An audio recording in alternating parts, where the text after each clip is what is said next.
G'day everyone, and welcome to the start of another video. In this video we head out to the Violet Valley Campground, and that's a 13-kilometre drive off of the main highway, and we set ourselves up there, and that allows us the following day to head out to the Bungle Bungles, and it's there that we have a look at Echidna Chasm. Very high walls out there, beautiful thing to see. And then we make our way over to Cathedral Gorge, and that one's almost too big to be able to film it on camera to do it justice, but very, very pretty. We then go down to Marypool, and Marypool has got to be our favourite camp, or one of our favourite camps here in Western Australia. Green grass down on the banks of the Mary River, very nice. From Marypool, we head into Fitzroy Crossing and base ourselves there for a couple of nights, and that allows us to go out and have a look at Windjana Gorge. A lot of water out there this trip, and from there on the way back we go into Tunnel Creek and we walk through that very dark tunnel. I'm Mick, and this is Sally. Together we've been caravanning Australia since the 1980s, and more recently we started to put the videos together just to show you some of what we see out there. There's a lot to see in Australia, and we hope you enjoy what we have here to show you.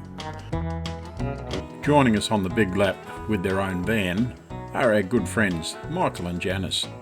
You can follow us on our trips via the following social media platforms. We are now leaving Wyndham and heading for Violet Valley Campground, and this is a campground just short of the Bungle Bungles, and we tried to get into the Bungle Bungles caravan park, but unfortunately we couldn't contact them and their website said that they were booked out.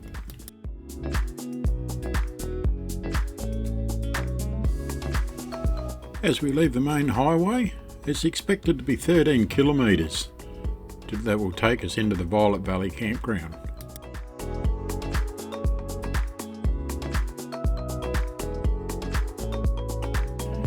Any golden rule when you're travelling through station country: any gates that you find closed, you always leave them as you found them.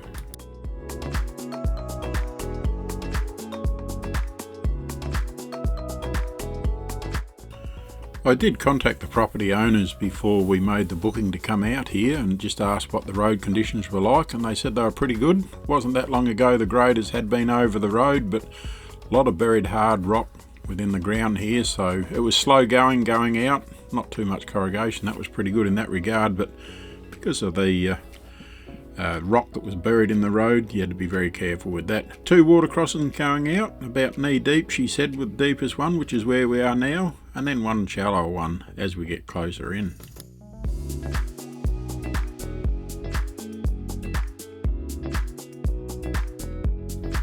We didn't reduce tyre pressures at all to go out here. Nice, hard, reasonably smooth road other than the rocks. A little bit of corrugation here in the red dirt, but it took us roughly a half hour to travel the 13 kilometres.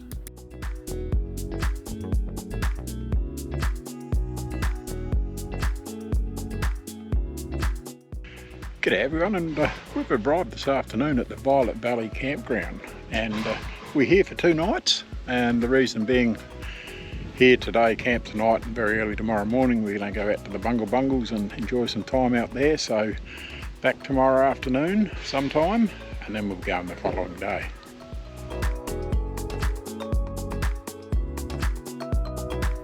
The Violet Valley Campground in the Kimberleys has 20 secluded campsites in a natural bush setting on the banks of the Bow River. They do offer hot showers, flushing toilets, barbecue facilities, and of course a remote, quiet place to camp.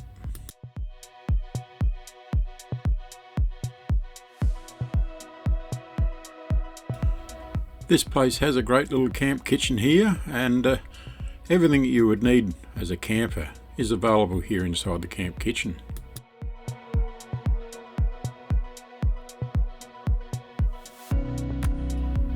All bookings for this campground are done online, and it's just a matter of when you arrive, going to the campground, selecting the site that you want and setting up there. We did not see any camp hosts for the entire time that we were here, although I'm sure they did see us.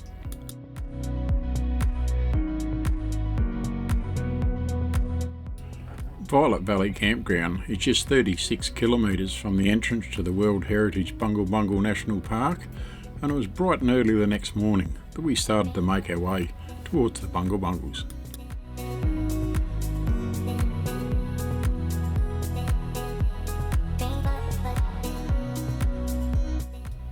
Once we'd completed the 36 kilometres, and as soon as we hit that dirt road as we entered into the Bungle Bungle Range National Park, we deflated the tyres down to about 30 psi and made our way into the park. We didn't count the number of water crossings that we encountered as we made our way out to the Bungle Bungles, but there would have been a half a dozen or more. None of them were serious water crossings, not real deep, just a matter of idling through them and safely coming out the other side.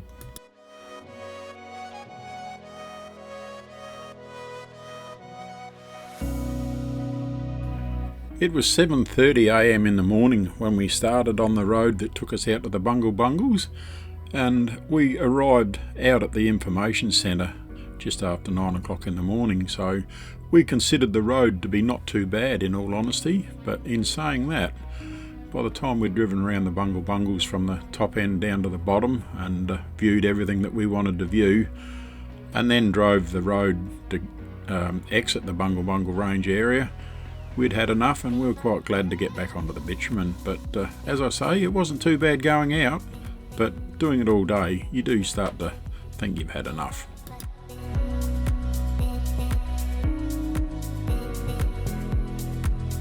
Once we'd done our bit at the Tourist Information Centre, we then headed to the northern part of the Bungle Bungle Range, and that was going to take us up to the Echidna Chasm.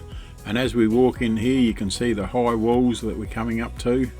Very, very high, and I'm not quite sure how high they were, but they were phenomenally high.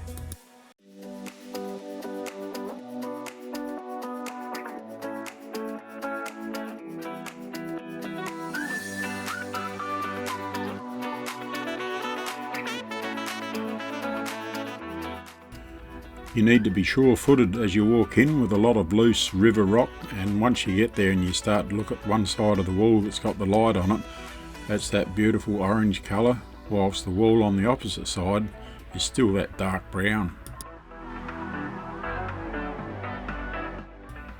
The walk that takes you into Echidna Chasm is a 2 kilometre return walk, and it's considered to be class 4.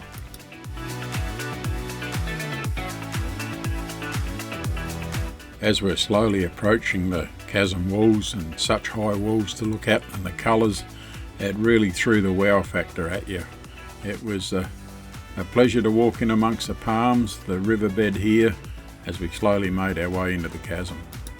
Talking to other tourists that were there at the time, apparently there is supposed to be a bit of a light show when the light is at the right time of the day in the end of the chasm, and they've got a bit of a seated area there that you can sit and wait for that, but time was against us, so unfortunately for us, we couldn't wait for that time because that was another hour and a half on from where we were. If we had have waited, it would have been dark by the time we got back to the caravans, and we didn't really want to travel any distance in the dark.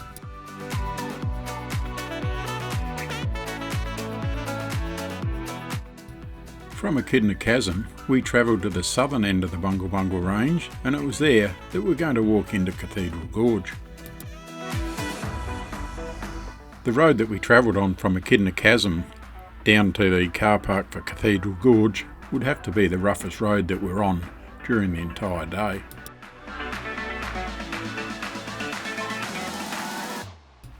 The walk that takes you into Cathedral Gorge is approximately a 2 kilometre return walk, and it is classed as a grade 4 walk.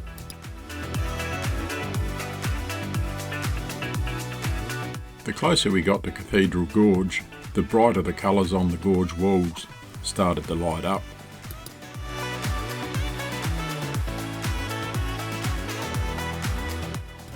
As I get to the steps here, you can see the loose sand that's on all the stonework here. Can be very slippery, and a line of thought went through my mind at the time for older people that have to be careful where they step, but of course one's getting to that age group himself, so we need to be careful.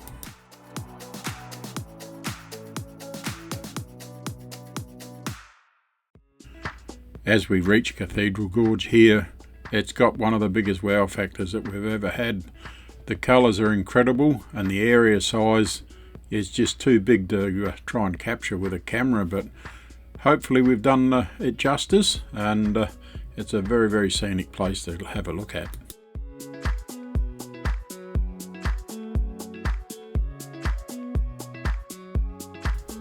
After a full day touring around the Bungle Bungles, it was the following morning that we're on the road again, and this time heading for Marypool campground.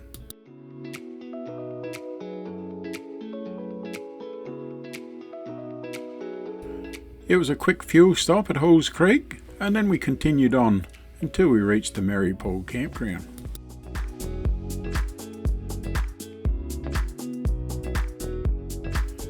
Very big campground this one, and it's just a matter of driving around until you find something that's suitable for your time here, pulling up, setting up camp and enjoying the location.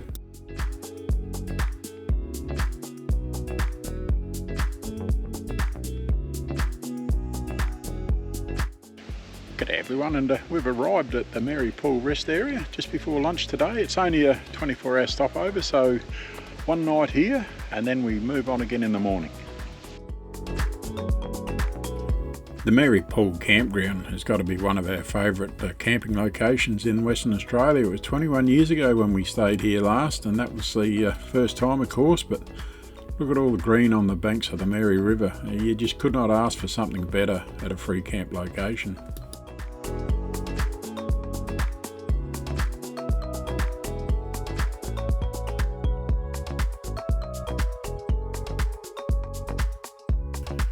Not a lot of water out in Mary River at the moment, but I'm sure that when this river does run, it must move a lot of water because it's a very, very wide river from bank to bank.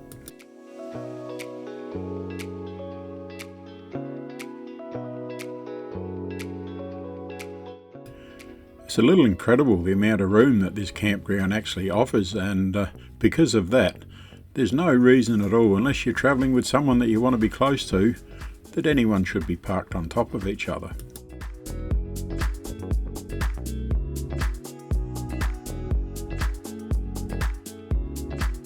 It was amazing the number of vans that were camped here on the night that we were here. A little bit hard to depict how many there are because of the trees, but there was a great number there.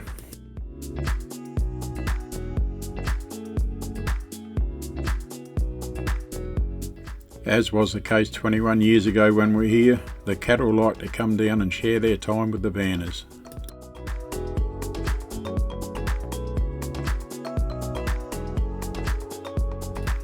On the move again the next morning, and this time it was a steady run that was going to take us down to Fitzroy Crossing.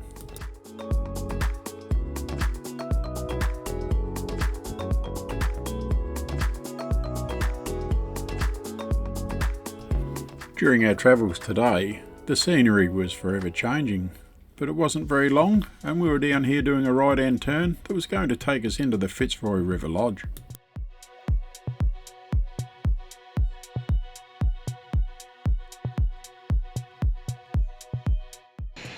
G'day everyone, we've arrived at the Fitzroy River Lodge and here for 2 nights, and whilst here we'll go out and have a look at Tunnel Creek and Windjana Gorge, so it should be good out there. The Fitzroy River Lodge has a huge ground area, and it's got a mix of accommodation from all sorts of resort buildings, and this part that we're in is a caravan park that's situated right alongside the Fitzroy River.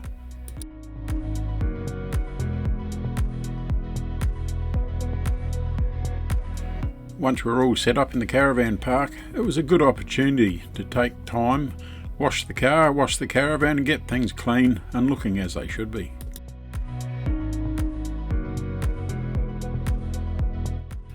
We're not quite sure where they come from, but a little bit like Marypool, there's a few cattle that like to wander through the caravan park. With 46 kilometres of bitumen road and the remainder being dirt, it was bright and early the next morning that we headed out to Windjana Gorge.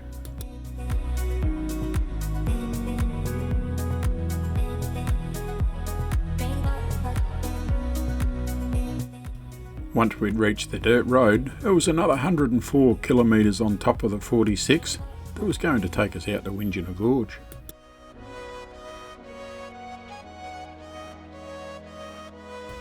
There is a campground here at Windjana Gorge, so of course if you wish you can bring a caravan out here and camp.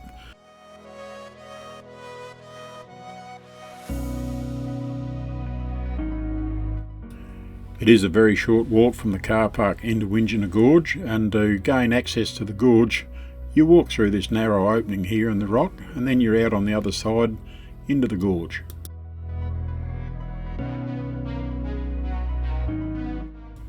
There is a considerable amount of water in Windjana Gorge whilst we're out there on this trip, and for that reason alone the reduced sand area that the crocodiles would normally come out and sun themselves on was a lot smaller than when we were here last time. Whether that was the reason that there weren't as many crocodiles visible compared to last time, we don't know. We're no experts of course, we're just visitors to the area. But in saying that, it was still a very pleasant walk that took us along the gorge.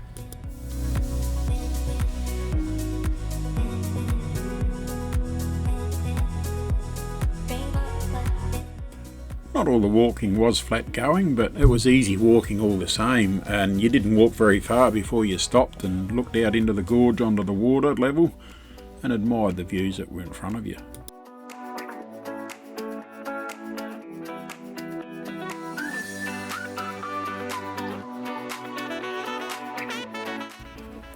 It was the middle of the morning when we were here, and the sun had already gone over on the other side of the gorge wall here, and it was shaded, perhaps best in the early morning to get the best views of the colours on the stonework of the wall, but it was still very nice to look at.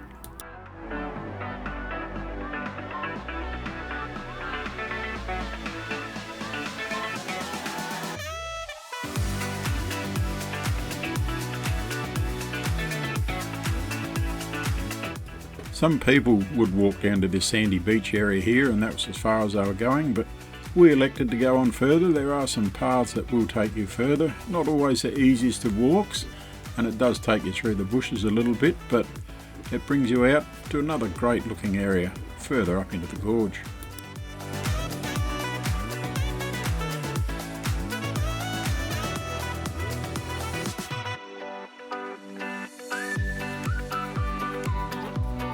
The next area that we wanted to have a look at, and that was Tunnel Creek, and to get to Tunnel Creek we had to return 36 kilometres back towards Fitzroy Crossing on the road that we came out on.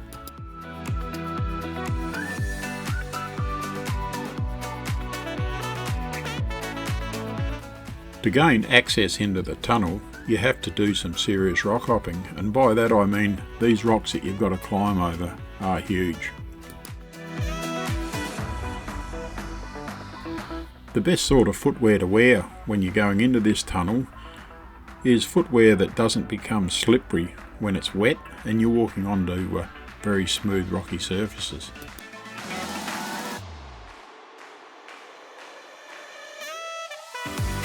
The walk that takes you through Tunnel Creek is approximately 750 metres long, and for most of that walk you are walking in water, and some of that water can be as deep as chest high.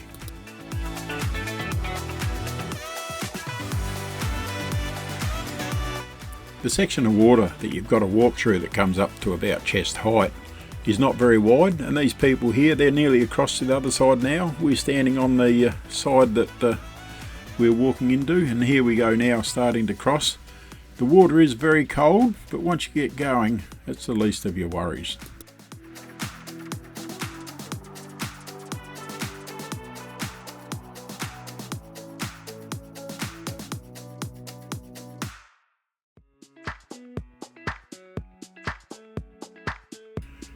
When you reach about the halfway mark, you come to the section here that's had the roof collapsed, and it makes for a very pretty garden setting as you walk around it.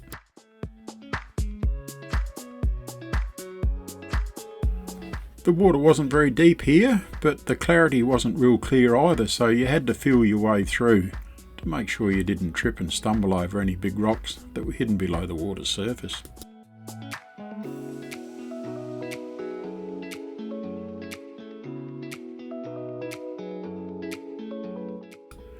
Other than torchlight in front of us, it was 100% pitch black. And then we turned around to look at that section where the roof had caved in, and we could see the light there. It was beautiful to look at, but at this point in time we actually turned our headlights off, our torches off, and there was not one thing that you could see. Very, very dark, and it really made you wonder.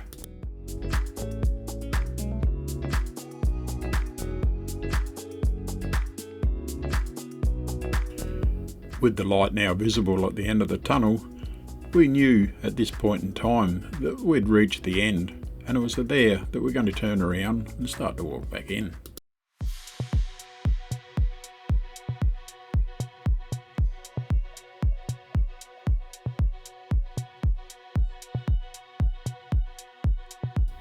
As we reached the end of the tunnel, it was a very scenic and pretty view that we got with the water that was flowing down the creek.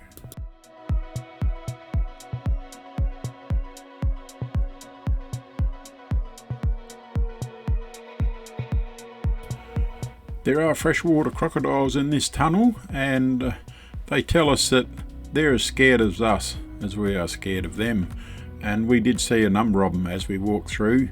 They're at a distance, and you shine your light towards them, you can see the red eyes, so we definitely know they're there.